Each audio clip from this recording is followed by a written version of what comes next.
നമസ്കാരം. പ്രിയപ്പെട്ട മാതാപിതാക്കളെ, കുട്ടികളെ, നാം ഒരു പ്രത്യേക കാലത്താണ് ജീവിക്കുന്നത്. അതായത് ആർക്കും ആരോടും യാതൊരു കമ്മിറ്റ്മെൻറ്റുമില്ല. സ്വന്തം കാര്യം, എൻ്റെ കാര്യം നടക്കണം. എൻ്റെ അച്ഛൻ എന്തായാലും കുഴപ്പമില്ല, അമ്മ എന്തായാലും കുഴപ്പമില്ല.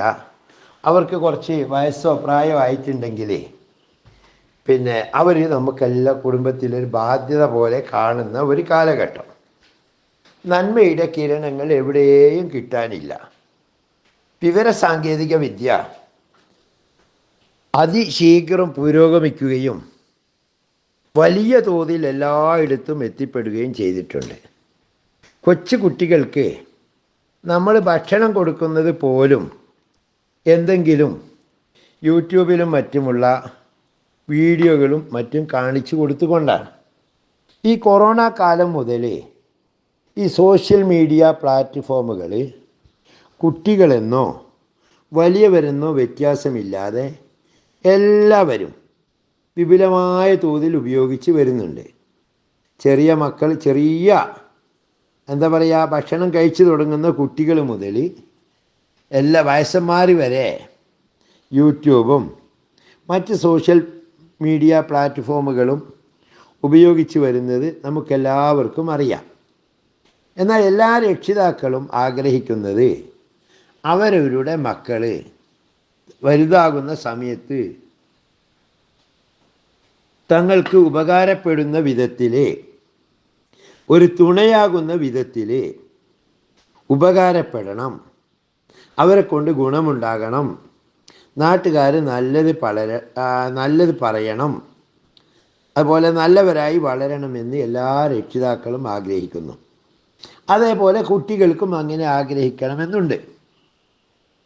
ഇത്തരം കാര്യങ്ങൾക്കായി പണ്ട് കാലം മുതലേ കുട്ടികളെ നന്മയിലേക്ക് നടത്തുന്നതിന് വേണ്ടി മഹാന്മാരെന്ന് നാം കരുതുന്ന എല്ലാ വ്യക്തിത്വങ്ങളും, അത് ജാതി മത വ്യത്യാസമില്ലാതെ എല്ലാവരും തന്നെ നല്ല നല്ല കഥകളിലൂടെ ഉദാഹരണങ്ങൾ പറഞ്ഞുകൊണ്ട് മക്കളെ നന്മയിലേക്ക് വഴി നടത്തിയിരുന്നു.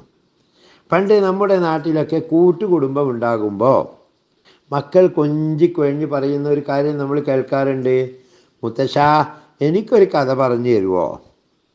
മുത്തശ്ശി, ഒരു കഥ പറഞ്ഞു തരുമോ എന്ന് ചോദിച്ചുകൊണ്ട് കഥ കേട്ട് മക്കൾ ഉറങ്ങുന്ന ഒരു കാലഘട്ടം നമുക്കുണ്ടായിരുന്നു. നമ്മുടെയൊക്കെ കുട്ടിക്കാലം അങ്ങനെയായിരുന്നു.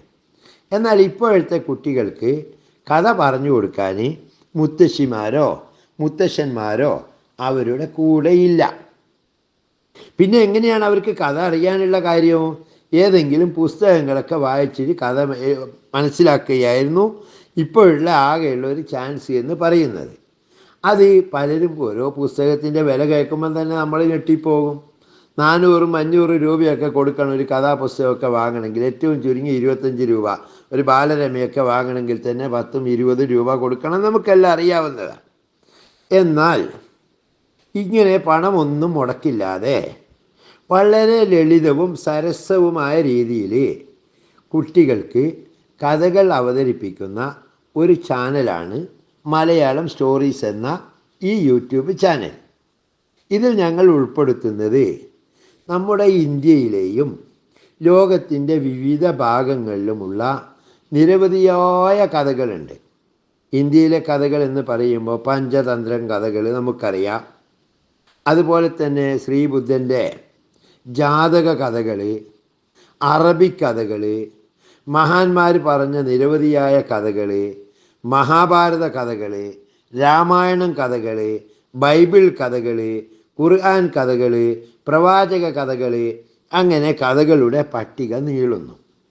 അങ്ങനെ കഥകളുടെ ലോകത്തേക്ക് നാം നീങ്ങുമ്പോൾ നമ്മുടെ മനസ്സിന് വലിയ തോതിൽ വിജ്ഞാനം നേടുന്നതോടൊപ്പം സന്തോഷവും ഉണ്ടാക്കുന്നതാണ് കഥകൾ എന്ന് പറയുന്നത്. നമ്മൾ യൂട്യൂബിലും മറ്റും കൂടുതലായി കാണാൻ ആഗ്രഹിക്കുന്നത് ന്യൂസുകളും മറ്റുമാണ്. അല്ലെങ്കിൽ തന്നെ പ്രഷറും സമ്മർദ്ദവും കൂടി വരുന്ന ഇക്കാലത്ത് ഏത് രീതിയിലും സാമ്പത്തികമായും കെടുതികൾ കൊണ്ടും നമ്മുടെ നാട്ടിൽ ജീവിക്കുന്ന ഓരോരുത്തർക്കും എടുപ്പത് പ്രശ്നങ്ങൾ ഉള്ളതിനിടയ്ക്ക് അല്പം മനസ്സമാധാനം കിട്ടുന്നതിന് വേണ്ടിയാണ് നമ്മൾ ഈ യൂട്യൂബും മറ്റും ഓപ്പൺ ചെയ്ത് കാണുന്നത്. എല്ലാവരുടെയും അഭിപ്രായം അങ്ങനെ തന്നെയായിരിക്കും. അതുകൊണ്ട് കുട്ടികൾ എന്ന പോലെ വലിയവർക്കും മനസ്സിന് സമാധാനം കിട്ടുന്നതിനും അല്പ സന്തോഷം കിട്ടുന്നതിനും ഞങ്ങൾ അവതരിപ്പിക്കുന്ന കഥകൾ ഉപകാരപ്പെടുമെന്ന് ഞങ്ങൾ വിശ്വസിക്കുന്നു. അതുകൊണ്ട് രക്ഷിതാക്കൾ നിർബന്ധമായും ഈ ചാനൽ സബ്സ്ക്രൈബ് ചെയ്ത് അവരവരുടെ കുട്ടികൾക്ക് അത് കാണിക്കാനുള്ള അവസരം ഉണ്ടാക്കണം. ഞങ്ങൾ ഒരു കാര്യം മാത്രമേ പറയുന്നുള്ളൂ. ഈ ചാനൽ കണ്ടതുകൊണ്ട് നിങ്ങളുടെ കുട്ടികൾക്ക് നന്മ മാത്രമേ വരൂ. ഒരു ബുദ്ധിമുട്ടുണ്ടാക്കുന്ന, അല്ലെങ്കിൽ കുടുംബത്തിൽ പറയാൻ കൊള്ളാത്ത, അല്ലെങ്കിൽ മാതാപിതാക്കളെ കുട്ടികൾ തെറ്റിദ്ധാരണയോടെ അവമതിപ്പോടെ കൂടി കാണുന്ന കഥകളൊന്നും ഞങ്ങളുടെ ചാനലിൽ ഉൾപ്പെടുത്തില്ല. അതുകൊണ്ട് ഈ സുവർണ അവസരം എല്ലാവരും പാഴാക്കണം. ഇപ്പോൾ നമുക്കറിയാം, നമ്മുടെ സോഷ്യൽ മീഡിയ ആപ്പുകളിൽ തന്നെ പേയ്മെൻറ്റായി പണം കൊടുത്തുകൊണ്ട് കഥകൾ പറയുന്ന പല ആപ്പുകളും ലഭ്യമാണ്. അതിന് മാസം 10ഉം 200ഉം 500 രൂപയൊക്കെ നമ്മൾ അതിൻ്റെ സബ്സ്ക്രിപ്ഷൻ ഫീസായി കൊടുക്കണം. എന്നാൽ ഈ ചാനൽ ഇപ്പോഴത്തെ അവസ്ഥയിൽ ഞങ്ങൾ യാതൊരു ഫീസും വാങ്ങാതെ സബ്സ്ക്രൈബ് ചെയ്യുന്നവർക്കെല്ലാം തന്നെ ഉപകാരപ്പെടുന്ന രൂപത്തിലാണ് ഇതിലെ കഥകൾ അവതരിപ്പിക്കുന്നത്. എന്നാൽ കലാകാലം അങ്ങനെ ഫ്രീ ആയി കിട്ടുമെന്നും അങ്ങനെ തന്നെ തുടരുമെന്നൊന്നും ഞങ്ങൾക്ക് ഉറപ്പ് പറയാൻ പറ്റില്ല. ഏതെങ്കിലും ഒരു ഘട്ടം വരുമ്പോൾ അത് പ്രീമിയം സബ്സ്ക്രിപ്ഷനോടെ മുന്നോട്ട് പോകും. അപ്പം അങ്ങനെ വരുമ്പോൾ അതിലേക്ക് പണമടക്കുന്ന സാഹചര്യം ഒഴിവാക്കുന്നതിന് വേണ്ടി ഇപ്പോൾ തന്നെ സബ്സ്ക്രൈബ് ചെയ്ത് വെച്ചാൽ പിന്നെ നിങ്ങൾക്ക് പണമൊന്നും മുടക്കാതെ ആജീവനാന്തം ഇതിൽ വരുന്ന കഥകൾ ആസ്വദിക്കാൻ പറ്റും. അതുകൊണ്ട് കഴിയുന്നതും വേഗത്തിൽ തന്നെ സബ്സ്ക്രൈബ് ചെയ്തേക്കുക എന്ന ഉപദേശം മാത്രമേ അതുമായി തരാനുള്ളൂ. ഭാവിയിൽ ഏതെങ്കിലും ഒരു ഘട്ടം എത്തുമ്പോൾ നിങ്ങൾ സബ്സ്ക്രൈബ് ചെയ്യാൻ ആഗ്രഹിക്കുകയാണെങ്കിൽ ആ സമയത്ത് ചിലപ്പോൾ പണമടച്ച് സബ്സ്ക്രൈബ് ചെയ്യേണ്ടി വരും. അതാണ് കഥാ ചാനലുകളുടെ പ്രത്യേകത. അതുകൊണ്ട് ആ അവസരം ഇപ്പോൾ തന്നെ സബ്സ്ക്രൈബ് ചെയ്ത് ഉപയോഗപ്പെടുത്താൻ എല്ലാ പ്രേക്ഷകരോടും അഭ്യർത്ഥിക്കുന്നു. നിങ്ങളുടെ കുട്ടികളെ നിങ്ങൾ കാണുന്നതോടൊപ്പം തന്നെ അവർക്ക് കൂടി കാണാനുള്ള അവസരം ഒരുക്കി കൊടുക്കണം ഈ വീഡിയോ ചാനൽ. നിർബന്ധമായും അതവരെ നന്മയിലേക്ക് നടത്തും. നിങ്ങൾക്ക് മനസ്സമാധാനമുണ്ടാകും, സന്തോഷമുണ്ടാകും. അങ്ങനെ നന്മയുടെ പൂക്കൾ വിരിയട്ടെ, നമ്മുടെ മക്കൾ നല്ലവരായി വളരട്ടെ എന്ന് ആശംസിക്കുന്നു, പ്രാർത്ഥിക്കുന്നു. ഈ ചാനലിന് എല്ലാവരും സബ്സ്ക്രൈബ് ചെയ്തുകൊണ്ടും ലൈക്ക്, കമൻറ്റ് മുതലായവ നൽകിക്കൊണ്ടും പിന്തുണ നൽകണമെന്ന് സാദരം അഭ്യർത്ഥിക്കുന്നു. ഒരിക്കൽ കൂടി നന്ദി പറയുന്നു. നമസ്കാരം.